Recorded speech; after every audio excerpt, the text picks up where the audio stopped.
It's April 27th. We are just 4 days away from celebrating the second Passover. If you didn't get a chance to celebrate the first Passover on April 1st, which would have been according to God's calendar, not to our Gregorian calendar that we use, which you really stop to think about, it doesn't make any sense. I mean, we start a new year in the dead of winter. We start a new day at midnight. Makes no sense at all. And then you it's completely backwards. And then in America, we do things like daylight savings, which makes no sense. And then, of course, we have tax day, and that makes no sense. So April Fools is so funny because we think that April Fools is just the day to play jokes on people. But actually, April Fools comes back, if you go back all the way back to the time of Constantine, back in the 300s, 325, what happened was Constantine said, we're not going to allow anybody to follow the biblical calendar anymore. They're not going to keep Shabbat. If they do, we're going to persecute them and kill them. If they keep the feasts of the Lord, we're going to persecute them and kill them. If they don't eat porky pig and all the other kinds of stuff, we're going to persecute them and kill them. There's a group of people who said, we're not going to do it. And the time of the spring is in April. And so guess what they're called?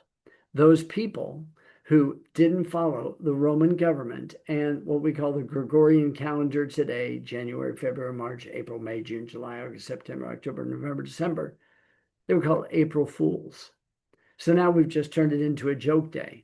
But in actuality, people who keep the Hebraic, biblical, scriptural, prophetic calendar of God, or do their best to do it, they're oftentimes looked at like they're one fry short of a Happy Meal. But you're not one fry short of a Happy Meal. You've actually got the entire Happy Meal. And that's the beautiful thing because you understand the importance of the appointed times. Well, this week we have the appointed times of a section of Scripture from Leviticus chapter 21 through Leviticus chapter 24. And this is called the Torah portion Emor. Emor is a Hebrew word which means to speak in such a way that it's tender, making sure that the person you're speaking to is listening. One of the challenges that we face in life is we speak for the sake of being heard, but we don't speak in a way that they hear us. Whenever we're communicating, when I was learning how to communicate, and believe me, I'm still in the process, my mentor of blessed memory would say, Alan, whenever you're communicating with somebody, like play catch, like with a ball. And so toss it to where they can catch it, and then they'll throw it back.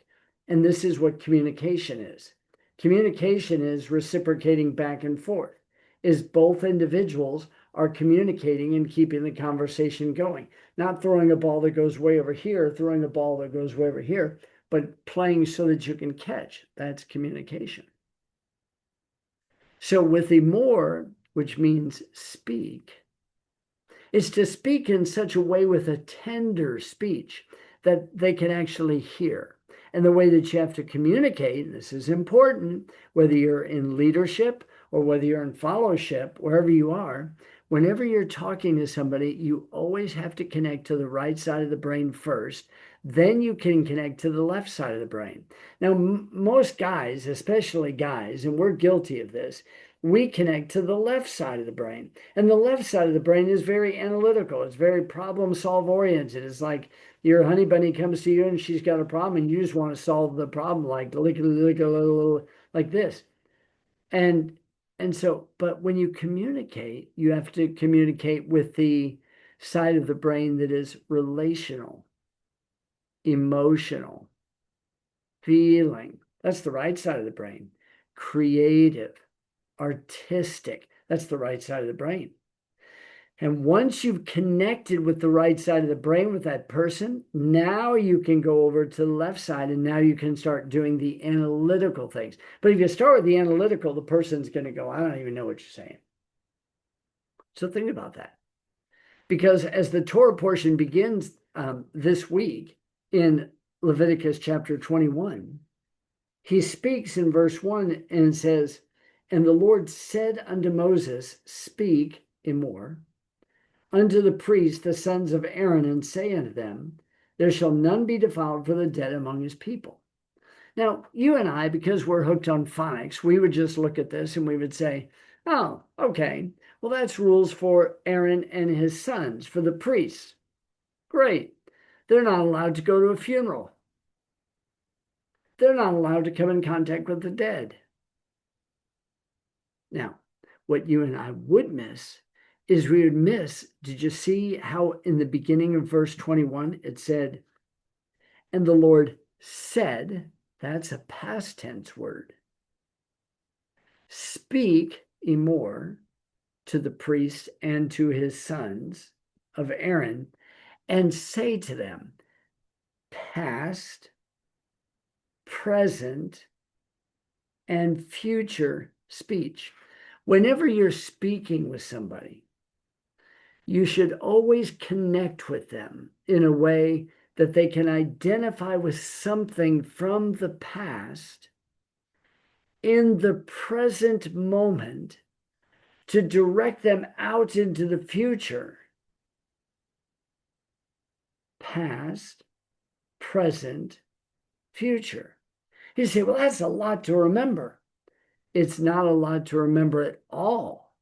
It's not a lot to remember at all, especially if you're wanting to communicate. If you want to communicate with somebody, then wouldn't it make sense that you'd want to connect with the right side of the brain, their present reality, their emotions, what they're going through, based on what they've experienced in the past, and bring it into reality in the present so that you can guide them into the future? Now, this message, Emor, is being spoken to Aaron and his sons, the priests. In 1 Peter chapter 2, Peter, writing to those 12 tribes scattered abroad, what he says to them is, he says, "You're a royal priesthood, a holy nation, a chosen generation." That's what you are. Now, if I represent a royal priesthood, a holy nation, a chosen generation, and the instructions to the physical priesthood were that you should not come in contact with the dead, then what does that look like for me if I'm going to claim myself to be a royal priesthood? Well, then what I don't want to do is I don't want to come in contact with those types of things that produce death. In fact, those types of things that produce death, then what I want to do is I want to call those things a specific name. I want to call them unfixables. So for your notes, I want you to think about that. I want you to think about unfixables. So what's an unfixable? An unfixable is something that can't be fixed. And you think, well, duh, Mr. Obvious. Thank you so much. There's some things in your life that are dead. There's no resurrection in them. They're not moving. They're not doing anything. They're unfixables. And too often, we spend too much time focusing on the unfixables, those things that are dead. Now, my mind goes over to Revelation chapter 3, which is the church at Sardis. The church at Sardis represents the fifth day of the creation story. It represents the spirit of Gevurah. It represents the holiday of Yom Teruah, trumpets. And in verse 2, the church at Sardis, he says, "Be watchful and strengthen the things which remain that are ready to die. I've not found your works perfect before God." So now what you want to do is you need to stop and take inventory of your life. We're right in the middle of the counting of the Emor. We're on day 23, heading into day 24. We're in the third week, in the third day of the week. And you say, okay, what really am I working on? Well, let me encourage you tonight that one of the first things I do is I'd look at my life and I'd say, is there anything in my life that just appears to be unfixable? It might be a person in your life. It might be a situation. It might be a job. It might be a health-related concept. It could be a financial thing that you're putting your eggs into a particular basket. It could be in the spiritual realm, emotional, physical, relational, and financial. It could be in one of the big five. And so you're spending all of your time trying to resurrect that thing that's dead, that's unfixable. Leave it alone. Now, you go, yeah, okay, that makes good sense. But when you really stop to think about it, you really need to think about it.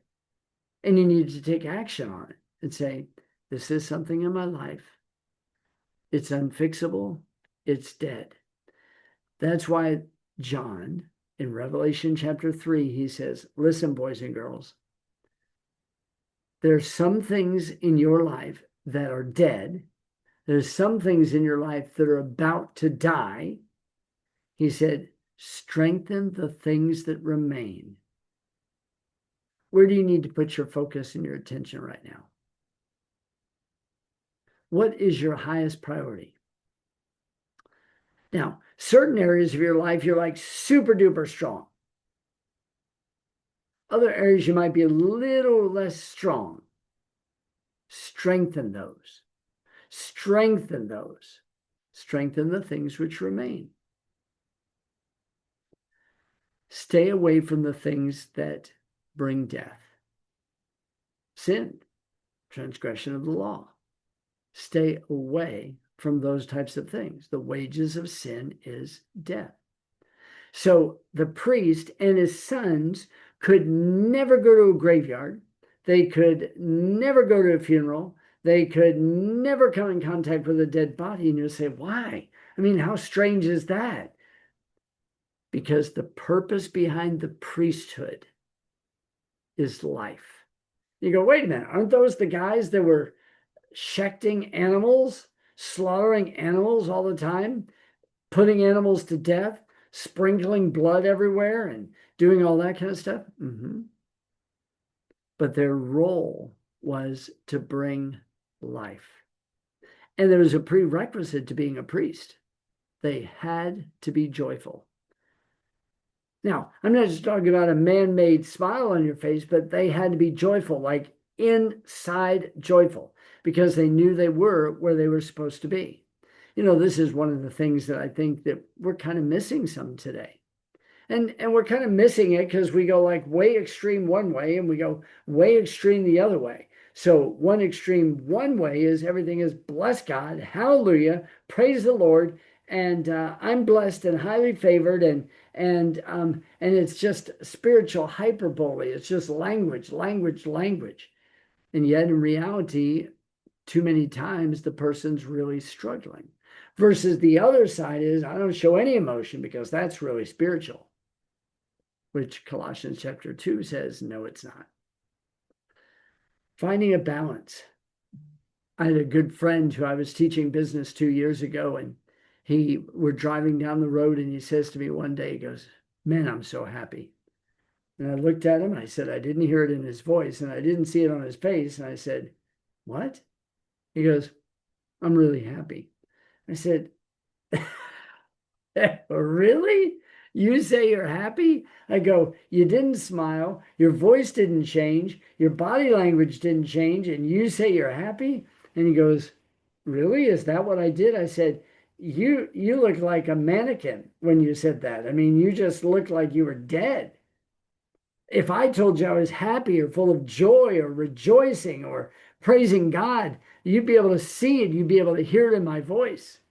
This was one of the prerequisites of a priest. Well, if I'm going to be a priest, wouldn't it make sense if I would kind of like know what the requirements for being a priest are? They were doing it in a physical tabernacle and a physical temple. You and I aren't doing it in a physical tabernacle or physical temple unless you consider this to be the physical temple or the physical tabernacle. Wouldn't it be great if we, as people who claim to be a royal priesthood, a holy nation, a chosen generation. Wouldn't it be cool if we knew what the priests were supposed to do? I mean, wouldn't it be cool? Wouldn't it be great where you could say, Lord, I know I'm doing what I'm supposed to be doing. I know I'm teaching the difference between the clean and the unclean. I know I'm teaching the difference between the holy and the common. I know that I'm ministering to people. I'm the go-between between men and God, just like Yeshua, our high priest. And you being a priesthood are to do the same thing in prayer, in sacrifice, in love, in care, to be able to do whatever it takes in order to be able to get people to where they need to be. Take people with where they are. If people are coming to you for help, give them help. If people aren't coming to you for help, don't go chasing people down. This morning I was talking about Jacob. And Jacob, back in the book of Genesis, chapter 47, Jacob was he was being confronted by Pharaoh. And he was asked a question, how old are you? And Jacob makes a statement. And I would really encourage you, I mean, really, really encourage you. If you haven't listened to the Zoom call from the Bible study today on April 27th, you need to listen to that. And you need to get a notepad and something to take notes on, because it deals with the way that you deal with life.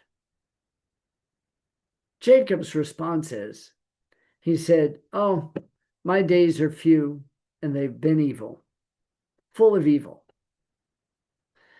And what I did in the study is I went back and I shared just some specific details about Jacob's life. And you know what? It was pretty rough. Jacob knew what it was like to have sibling rivalry. Jacob knew what it was like to have one of his parents not love him, to show favoritism to somebody else. Jacob knew exactly what it was like to feel left out. Jacob knew exactly what it felt like what do I have to do to get my dad's attention? What do I have to do? What can I do? He understood what it was like to be kicked out of his house in a gentle way. He knows what it's like to be mistreated, scammed. He knows, but yet in the midst of it, he demonstrates incredible integrity. And you know, he knows what it's like to wrestle with God. I'll bet you dollars to donuts you do too. It's when he wrestled with God in Genesis chapter 32. That's when his name was changed from Jacob, which means the heel, the one who grabs the heel, or the quicker tripper upper, or the one who's crooked and not straight.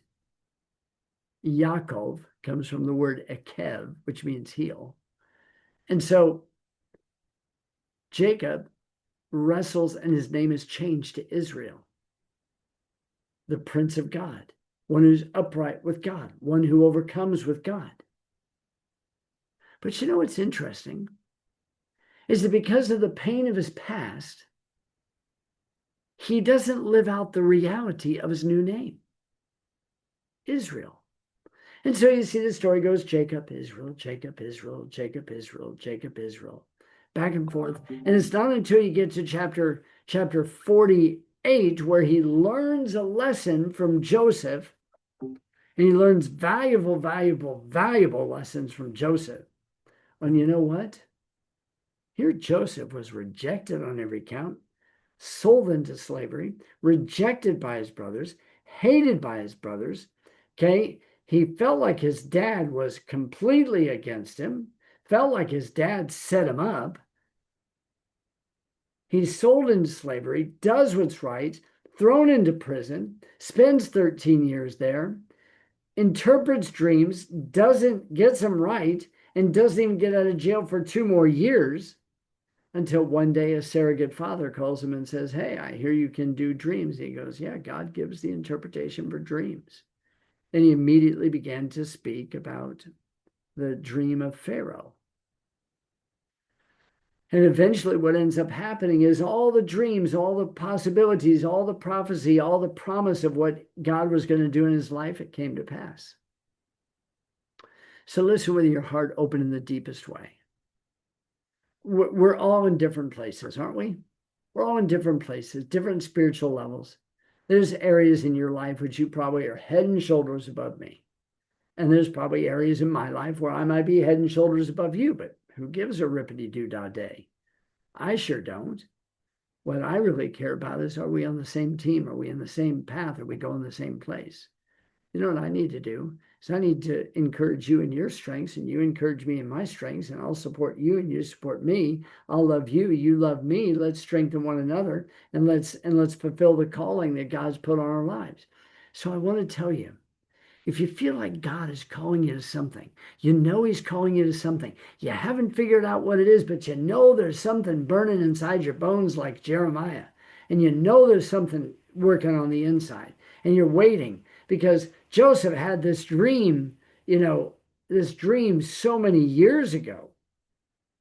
I mean, literally 20 years prior, he had these dreams. And it wasn't until 20 years later that they actually came to pass to where he's going, oh, now I know. But all along the way, what he did was he said, I'm going to keep my eyes on the Lord, keep my eyes on the Lord, keep my eyes on the Lord. Do you think that means that he didn't ever get upset?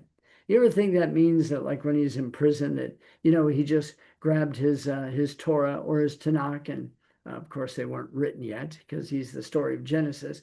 And he's reading through, all those things, just saying, bless God in the midst. Do you think he just might have got ticked? You think he might have punched a wall? You think he might have been a little bit frustrated? Well, if I look at any of the stories of patriarchs, matriarchs, people in scripture, they were real people. They were like you. I think sometimes we get so spiritual. Really, we get so spiritual that we can't shake our fist at God and go, I'm really mad, really ticked off. I don't understand. He's not sitting up there in the heavenly realm. He never says, oh my God. He says, oh my me. He's not saying, oh my me. What am I going to do? He's so upset. I don't know. What's he going to do? I don't know. I don't know. Oh my me. God doesn't do that. God goes, oh, I see you're really hurting. Thank you for crying out to me. I'm a big boy. I can handle your frustrations. I can handle it. Just don't keep it inside. Sometimes what we do is we bottle everything up. We bottle it up. And you know why we bottle it up? I'll tell you the reason why we bottle it up is because we don't have anybody we can trust to talk to. I mean, have you ever just talked to somebody and they just listened? They weren't there to give advice. They just listened because you needed somebody to listen to. I always live with the example of unsolicited advice is never welcome. Unsolicited advice is never welcome. I won't give you advice if you don't want it. And if I think you're missing something, but I'm open, I'll say, hey, I've got some unsolicited advice if you'd like it. And then the person will usually say, yeah, I'm looking for unsolicited advice. Give it to me. And then I might share 25 cents worth, always connecting with the right side of the brain and then moving to the left side of the brain. If you don't get anything else spiritual out of this tonight, boy, you need to get that, especially when it comes to communication. Communication with parents, communication with bosses, communication with spouses, communication with children, communication with people in your church or people in your fellowship, communication with your honey bunny. It's so important. Right side first, then left side. You go left side first, you might as well just kiss it goodbye. That conversation's over. It's like two ships in the night, just like this. Go like that. Oh yeah, they'll be listening, but they didn't hear you. Always connect to the right side. Now I don't want to spend my time on Jacob, but I want to encourage you to go back and listen. And you know what I would do if I was in your shoes? I'd have a notepad and I'd write it down, because you're going to listen to it and you're going to say, wow, that makes complete sense. But when you write it down, it makes all the sense in the world. Now, I want to take you over to the book of Leviticus. And I want to take you near the end of the Torah portion. And as we go to the end of the Torah portion in chapter 24, verses 10 through 16, I'm going to tell you a story. And I'm going to tell you a story that when you read it, you're going to go, I have no earthly idea what that story just said. So now what's going to happen in this story is this story is going to be dealing with the pain of rejection and what I do with it. So if I was writing down notes, I'd write pain of rejection. What am I going to do with it? Now, there's two sides to every coin, and there's two sides to this story. See, this story that we're about to read is directly connected to Exodus chapter 2. It is the Exodus 2 story. Now, I'm going to read through the story for you, and I'm going to detail things of the story, and I'm going to go right to it. I'm not going to beat around the bush. I'm not going to elaborate. I'm just going to take a sharp scalpel and go whoosh, whoosh, whoosh, whoosh. And I'm going to cut, and then I'm going to sew.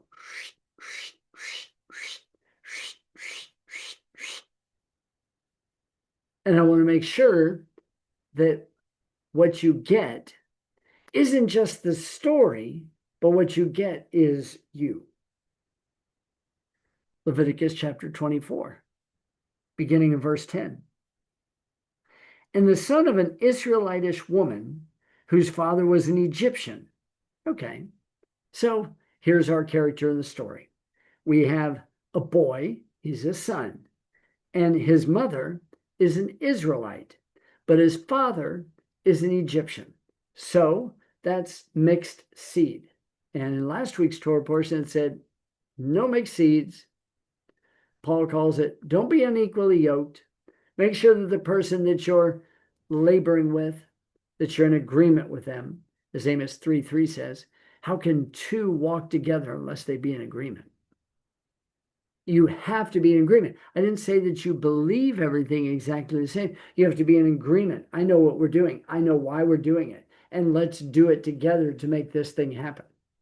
So there is an Israelite woman who gives birth to a son, and there's an Egyptian man. Now, this Egyptian father, notice what it says. They went out. Now, normally when you think of the word went out, like if here I am in the clinic, if I went out, I would go outside the door to go put my chickens up, which I haven't done that yet. It gets dark so late. So now I go out, I would go out. But keep reading, because this is very strange. It says, he went out among the children of Israel, and the son of the Israelitish woman and a man of Israel strove together in the camp. Now, wait a minute. It says he went out, but yet he's in the camp. So which one is it? So when it speaks of going out, it's not necessarily speaking of going out like, okay, I'm going outside the camp so that I can now be inside the camp. No, he went out. What he's doing is he's going out from his own identity. He's going out from who he is. Remember Jacob and Israel, leaving behind your old identity, identifying with your new identity. So he's going out. He went out, and then he comes into a particular camp. And he starts having conflict with this person in the camp, and the person he's having conflict with is an Israelite. So, do you have the story? Here's a boy who has a mother who's an Israelite, and we have a father who's an Egyptian. But we're going to find out that the father is dead. The father's no longer alive. So he goes into a camp and he says, hey, I'm just trying to find some place where I belong, some place where I can fit. Are you catching this? Isn't that the way that we all are? We're looking for a place that we fit. We're looking for a group of people that will accept us. That's why gangs do what gangs do. That's why cheerleaders do what cheerleaders do. That's why the geek squad does what the geek squad does. That's why the chess club does the chess club. That's why the football players do the football players. Everybody's looking to identify with something that they can fit in with. Here's a mixed breed boy whose father has died, and he's trying to find a place inside a camp, but it creates conflict. Now, there's a reason. And the reason is because tribal lineage is never passed down through the woman. It's always passed down through the father. And his father was an Egyptian. So guess how much place he has within Israel? Zip, zero. I don't know if you've ever felt that. I'm sure you have. I know I have, where your desire was to be loved. Your desire was to be accepted. Your desire was to fit in. And to some extent, we do whatever it takes to fit in. But oftentimes we get rejected because we just don't fit in. I moved up here from Michigan, from Kansas City. You know what I've concluded? If you're not a natural born Michigander, you have a tough time fitting in. Oh, it's not that I have a tough time fitting in. It's just the people around have a tough time taking people from the outside. It takes a long time before they open the door. Versus in Texas, everybody's your best friend. Kansas City, where I was, everybody was my best friend. Up here, takes a long time. So you have the picture. Now he's having conflict with an Israelite. Verse 11. And the Israelite woman's son, okay, so remember this is the boy. Look at what he does. He blasphemes the name of the Lord and curses. This is not good.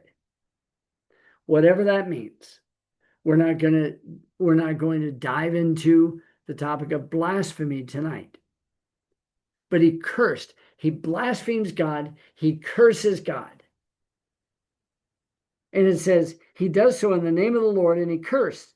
And they brought him to Moses, and his mother's name was Shilamith, the daughter of Debri of the tribe of Dan.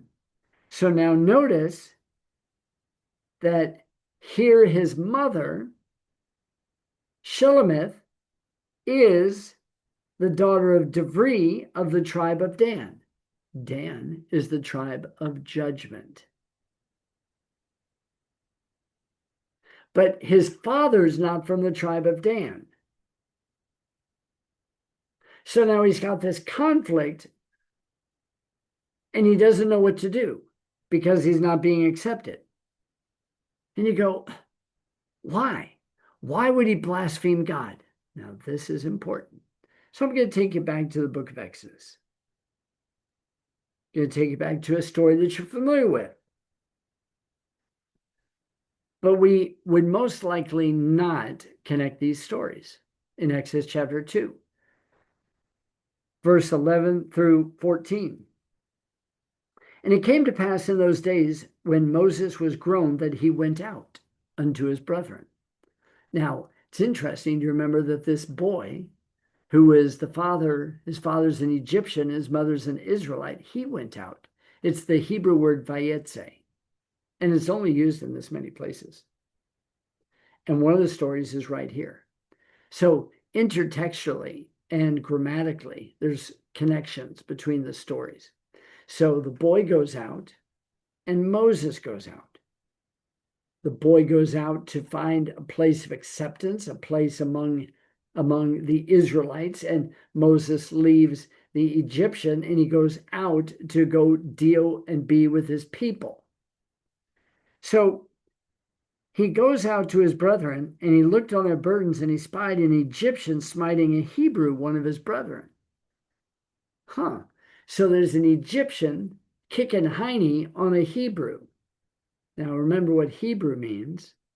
you are Hebrews. You go, well, that sounds Jewish. You're a Hebrew. If you've crossed over from death to life, you're a Hebrew. Hebrew means one who crossed over. If you're Abraham's seed, if you're in Christ, you're Abraham's seed. If you're Abraham's seed, you're a Hebrew, because Abraham was the first Hebrew. He crossed over. He left the Ur of Chaldees. He left Babylon to follow God. He crossed over. So you're a Hebrew. So now he goes out and he finds out that this Egyptian is whooping up on a Hebrew slave. So what Moses does, he goes like this. He looks to the right and he looks to the left. Now, most people would say he's looking to see if anybody's looking. He's looking to see if anybody's looking. It's not what he was doing. He was looking to say, hey, hey, one of your boys is getting beat up. Are you guys going to do anything about it? He looks to the right, he looks to the left, and nobody's doing diddly do. So what does Moses do? He slew the Egyptian and hid him in the sand. Do you remember the story in Leviticus chapter 24, where we have a boy who has an Egyptian father and an Israelite mother? This is the story. Moses killed his father. Ooh, boy. The plot thickens. The story goes on, and you look this way and that way, and when he saw there was no man, he slew the Egyptian and hid him in the sand. Now, why would he do that? I mean, just for the sake of he was smiting him. Do you know what kind of authority Moses has? Moses is going to be the next Pharaoh. All he had to do is say, dude, chill out. But he doesn't. This Egyptian is married to an Israelite woman, or is he? Or did he, the story behind the scenes is that he raped an Israelite woman, and through that illegitimate act, they brought forth a child. Guess who the child is? It's in Leviticus chapter 24. This boy who has no identity because his father's an Egyptian who's now dead, who was killed by Moses, who impregnated a woman, who raped a woman, who he's born out of wedlock. This guy's got shame written all over him. Rejection, rejection, rejection, rejection, and more rejection. And when he went out the second day, behold, two men of the Hebrews strove together. Now they are fighting. And he said to them, hey, boys, what's going on? Why are you bopping each other in the nose? And he said, who made you a prince and a judge over us? Do you intend to kill me as you killed the Egyptian? And Moses feared and said, surely this thing is known. And like Snagglepuss, he exits stage left. This boy, who has an Egyptian father and has an Israelite mother, has no place to go. He was rejected at birth. He was rejected by society. He was rejected by the tribes. He has nowhere to go. And the leader who delivered the children of Israel out of Egypt is the one who killed his father. And so he can't go and console with him. And he can't say, hey, can we talk about this? The guy's rejected. Now, this is what brings up an interesting thought. If I run a parallel story of Moses and this individual, it's in Hebrew, this boy is called Mechalel. And Mechalel and Moses, they're Twinkies. No, they're not twins like born to the same mother. They're Twinkies. In this story right here, the boy goes out, Moses goes out. The boy comes from mixed genealogy. Moses comes from mixed genealogy. He's born Israelite, but then he's raised in an Egyptian household. What is true of this boy who blasphemes and curses the name of the Lord is true of Moses. This boy was rejected. Moses was rejected.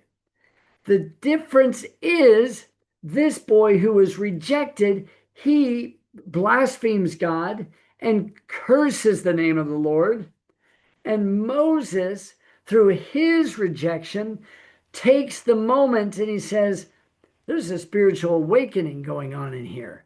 He sees a burning bush. He changes. He moves towards it. God speaks to him. God calls him. This boy, he uses words in a particular way that blasphemes the name of the Lord. Moses is not a man of words, but when Moses speaks, like E.F. Hutton, people listen. This boy used his words to blaspheme. Moses used his words to bless. So here's the challenge that I give to you tonight. The challenge is, when you're rejected, how do you respond?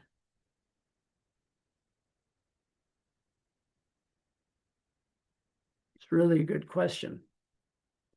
Because if you're like me, and I'm sure you are, you know what it's like to be rejected. You know what it's like to be rejected. I don't know about you, but when I get rejected, I don't like it. In fact, I hate it. In fact, there's no feeling on the face of the planet worse for me than feeling alone. And so we literally try our best to please everybody, especially the people that are closest to us in our lives. What can I do? What can I do to please him? What can I do? So I want to share with you, if I can find the share button.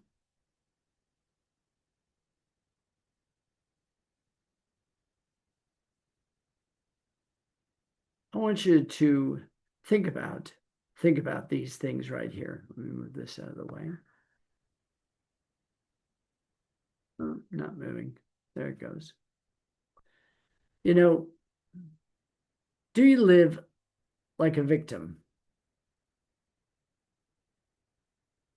Are you scared?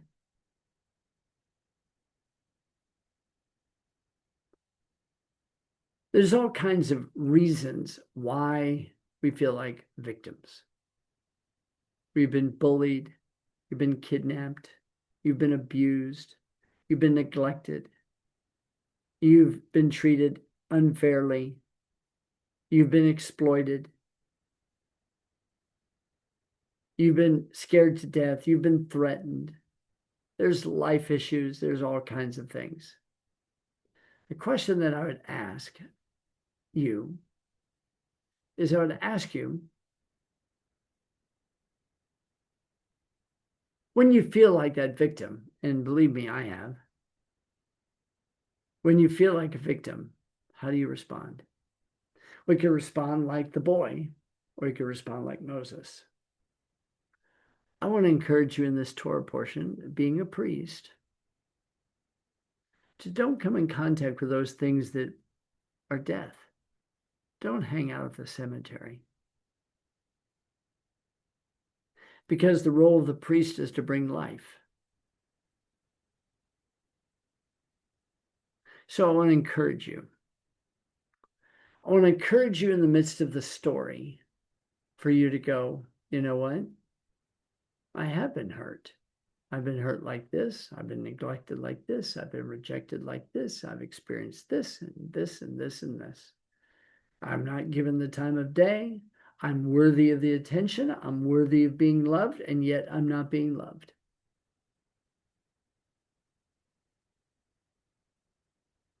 That's the Torah portion. That's this cycle right now. These are the feelings that everybody has got to some degree. Question is going to be, how am I going to respond?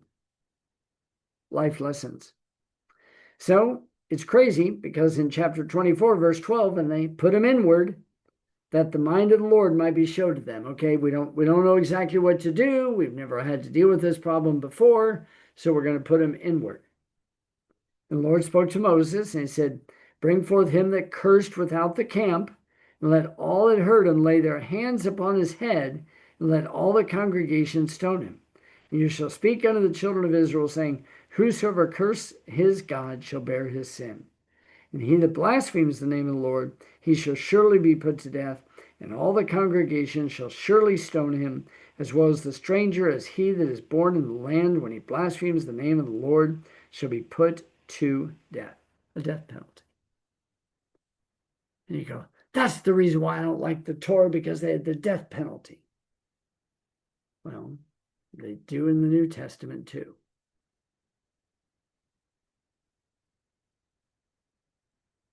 I don't always know what to do in situations.